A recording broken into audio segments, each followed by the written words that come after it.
نحمده ونصلي ونسلم على رسوله الكريم أما بعد فأعوذ بالله من الشيطان الرجيم بسم الله الرحمن الرحيم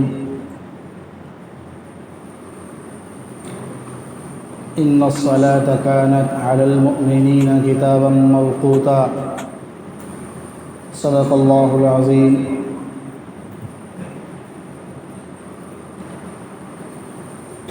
وقال النبي صلى الله عليه وسلم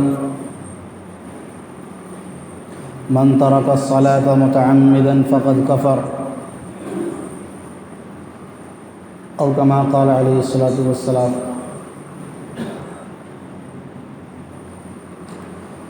برادران اسلام، رمضان المبارک کا بابرکت مہینہ بھی گزرا، جس کی رونقوں سے سارا جگ جگمگا اٹھا، جس کی رحمتیں برکتیں ہم نے اپنی آنکھوں سے دیکھی، جس کی نورانیت کا ہم نے مشاہدہ کیا، شب و روز عبادت میں مشغول رہ کر کے ہم لوگوں نے اس کا نظارہ کیا۔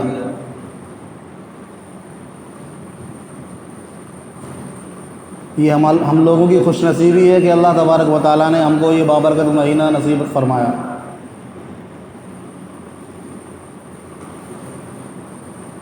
اس بابرکت مہینے کی برکت، اس کا فیض ہمیں مل جانا، ہمیں حاصل ہو جانا، اس سے پتہ چلتا ہے کہ اب جو شخص جو رمضان المبارک کے اندر عبادت میں مشغول تھا، اب وہ پھر بھی عبادت میں مشغول ہے رمضان ختم ہونے کے بعد بھی۔ جو شخص تلاوت میں مشغول تھا رمضان المبارک کے اندر، وہ رمضان کے بعد بھی تلاوت میں مشغول ہے۔ جو نوافل میں مشغول تھا رمضان میں، وہ غیر رمضان میں یعنی اب بھی نوافل میں مشغول ہے۔ تو اس کا مطلب یہ ہے کہ اس کو رمضان المبارک کے مہینے کی برکتیں اور سعادتیں حاصل ہو چکی ہیں۔ لیکن جو لوگ صرف رمضان المبارک کے نمازی تھے، رمضان المبارک کے مہینے کے اندر تلاوت کرنے والے تھے، یا رمضان المبارک کے اندر ہی تہجد گزار تھے، اور رمضان ختم ہوتے ہی ان کی تہجد بھی بند ہو گئی، ان کی تلاوت بھی ختم ہو گئی، ان کی نمازیں بھی قضا ہونے لگیں، تو اس بات کی پہچان ہے کہ رمضان المبارک کے مہینے سے انہوں نے صرف رمضان المبارک کے مہینے کے اندر ہی فائدہ اٹھایا، اب اس سے دائمی جو فائدہ ہوتا ہے وہ حاصل نہیں ہوا ان کو، نورانیت اس کی حاصل نہیں ہوئی ان کو، سعادت اس رمضان المبارک کی جو حاصل ہونی چاہیے تھی وہ حاصل نہیں ہوئی ان کو۔ ہم دنیا کے اندر بھی دنیا کی چیزوں کا مشاہدہ کرتے ہیں، دیکھتے ہیں کہ جو ایک ہفتے سگریٹ پی لے تو وہ سمجھتا ہے میں سگریٹ کا عادی بن گیا، ایک ہفتے سگریٹ پینے سے سگریٹ کا عادی بن جاتا ہے، اس سے منع کرو، کہہ رہا میری عادت لگ گئی ہے میری۔ اور جو ایک ہفتے گٹکا کھا لے وہ سمجھتا ہے کہ وہ میں تو مجھ سے زیادہ گٹکا کھانے والا کوئی ہے ہی نہیں، وہ سمجھتا ہے کہ میری عادت لگ گئی ہے، اب گٹکا مجھ سے چھوڑے گا نہیں۔ یہ تو خیر بری عادتیں ہیں، لت کہتے ہیں، لت، یہ لت لگ جاتی ہے ایک ہفتے کے اندر۔ اور اللہ تبارک و تعالیٰ نے ہمیں پورا مہینہ دیا، پورا مہینہ، کہ ہماری عادت بن جائے، 5 وقتہ نماز پڑھنے کا موقع دیا، 5 وقت کی نماز ہم نے پابندی سے ادا کری، جماعت سے ادا کی، اور اب بھی اگر ہم ان نمازوں کے پابند نہیں بنے، ان نمازوں کے عادی نہیں بنے، تو اس کا مطلب یہ ہے کہ ہم سے بڑا محروم کوئی نہیں ہے۔ میں نے مثال سے سمجھایا تھا کہ رمضان ختم ہوا ہے، اسلام ختم نہیں ہوا، نہ مسلمان ختم ہوا، مسلمان ابھی باقی ہیں۔ جو مسلمان رمضان کے اندر عبادت کرتے تھے وہ اب بھی کریں گے، اور جو محروم تھے پہلے سے، صرف رمضان ہی تھے، وہ رمضان میں آگے چلے گئے، برساتی میڈک کی طرح آئے اور آگے پھر چلے گئے۔ کہ مزدور جب مزدوری کرتے ہیں کسی کے ہاں،